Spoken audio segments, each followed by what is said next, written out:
In the criminal justice system, the people are represented by two separate yet equally important groups. Oh, wait a minute. Wrong script. Sorry. In the world of law enforcement, there are times police officers have to deal with some weirdly unusual crimes and incredibly stupid criminals. Stupid criminals that do stupid things stupidly. These are the chosen few.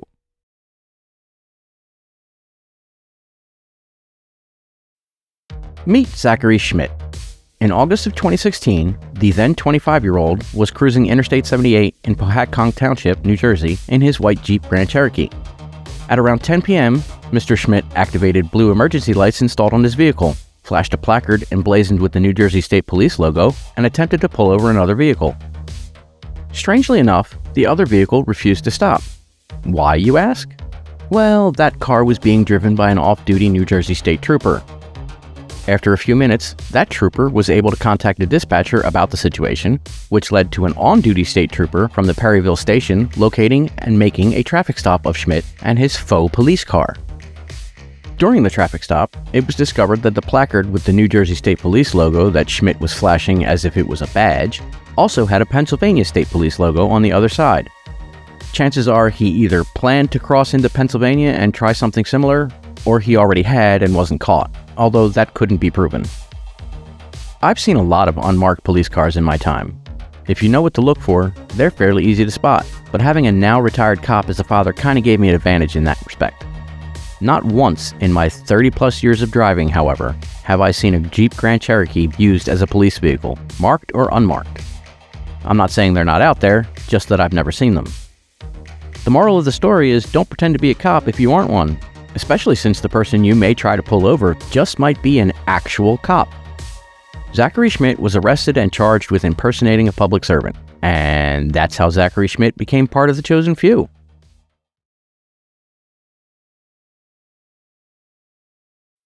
In July of 2016, police responded to a disorderly person complaint at a little after 4 a.m. in Linden, New Jersey.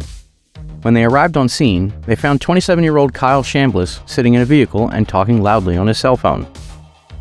The officers then noticed the smell of alcohol on Mr. Chambliss and asked him to exit the vehicle. After being told to end the phone call, Chambliss became aggressive. Then he was told he was under arrest, and that's when things went weird. And when I say weird, I mean Chambliss's arrest went sideways in a way I've never heard before.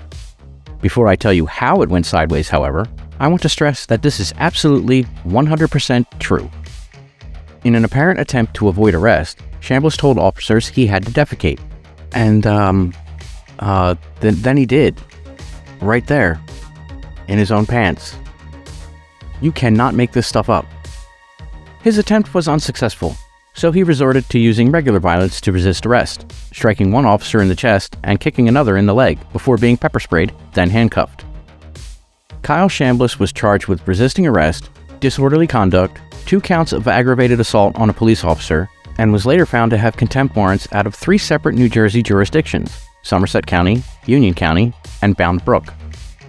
I'm not sure I've ever heard of resisting arrest by defecation before, but one thing I am sure of is that it's a quick way to get yourself listed among the chosen few.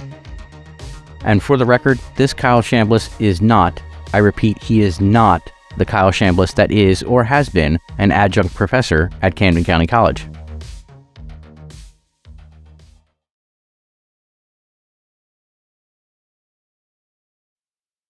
The Chosen Few series is all about how the garbage sometimes takes itself out, often with little to no help from law enforcement. This story is no different, except in the way law enforcement got involved. Stick around, folks, this one's a doozy. On July 17, 2020, Wendy Wein was surfing the interwebs, looking for something very specific, something bold that could offer her a way to put a permanent end to one of her life's biggest problems. What she found was a website that declared the business has been, and I quote, providing solutions for issues since 1920, end quote.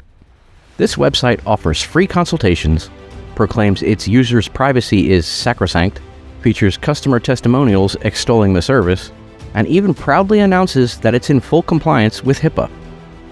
Wendy liked what she saw, so much so that she created an account, filled out a service request form about the issue she needed help with, first with a pseudonym, then with her actual name, and requested a consultation with one of the nearly 18,000 field operatives the site claims to have conducting business around the world. By now, I assume you're wondering what website she was using.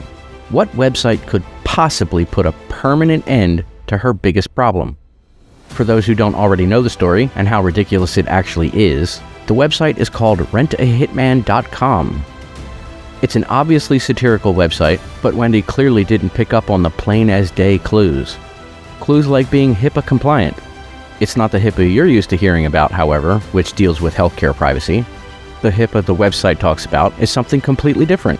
The Hitman Information Privacy and Protection Act of 1964. It's important to note that that phrase is spelled out on the website in clear, unadorned language.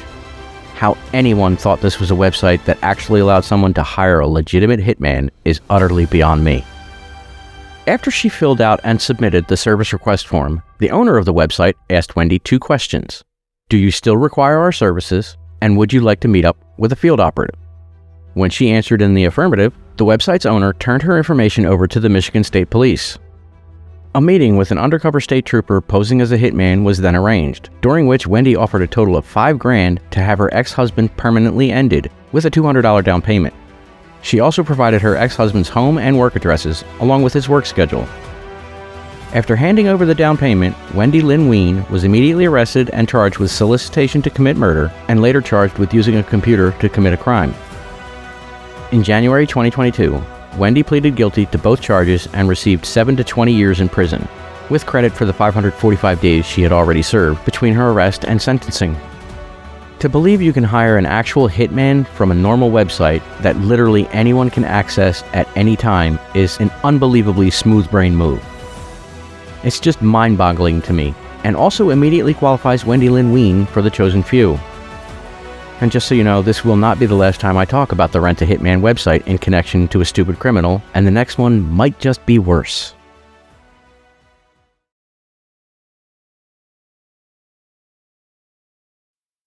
On the morning of May 20th, 2020, Riverside Police responded to a commercial robbery call in which the owner reported several $100s of camera equipment had been stolen. Shortly before the call, the owner had been approached by a man looking to sell some camera equipment he had acquired. When he looked at said equipment, the owner strongly suspected it actually belonged to him. Declining the offer, the owner then hurried to his shop and discovered the break-in and theft. After calling the police, the owner quickly made his way back to the seller in an attempt to delay him until officers could arrive, but when they did, the seller immediately took off. After a short foot chase, officers apprehended the suspect in a nearby fenced-in area. When verifying the suspect's identity, it was discovered that the man, Johnny Robles, was on probation for resisting arrest, violence against the police, as well as drug and theft offenses. Color me shocked on that last one. As it turned out, old Johnny was released from jail just 2 days prior, due in part to jail overcrowding conditions, in addition to a controversial zero bail program in place at the time because of the pandemic. 2 days. Johnny lasted a whole 2 days on the street before getting himself in trouble again, proving that karma can actually be quick at times. The most ironic thing about this story is that his middle name is Angel, which is clearly unsuitable to him. But in any case, let's welcome Johnny to the chosen few.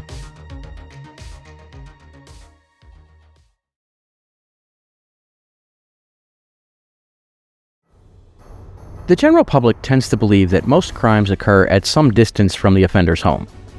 Whether that's accurate or not, I'm not sure. But you'd think that committing a crime in an area where many people might know and recognize you would probably make for a very short criminal career. Personally, I'd think it would be a self-evident concept. Someone should probably have let the next contestant on the chosen few in on that particular concept before January 23rd, 2014, because that contestant and a bunch of friends decided it would be a good idea to rob a pizza delivery guy. Yeah, I know the pizza delivery person is a pretty easy target. They get robbed all the time.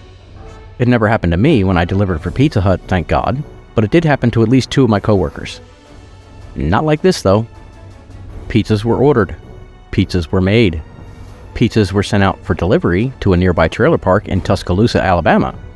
When the delivery driver arrived at the address and knocked on the door, however, he was immediately approached and surrounded by several individuals with firearms.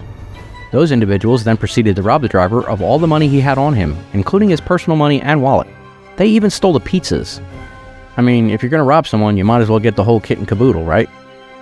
The delivery driver, while handing over everything he had, got a good look at a number of his assailants before those assailants fled the scene, and gave very detailed descriptions of them to responding officers. Those officers then questioned residents of the trailer park, asking if they knew anyone who fit any of those descriptions. Many of those residents pointed to the address where the pizzas were delivered. Police then found 20-year-old Michael Antonio Long, who fit one of those descriptions, living at that address. During a subsequent search of the home, the stolen pizzas, as well as the insulated bag they were carried in, were found.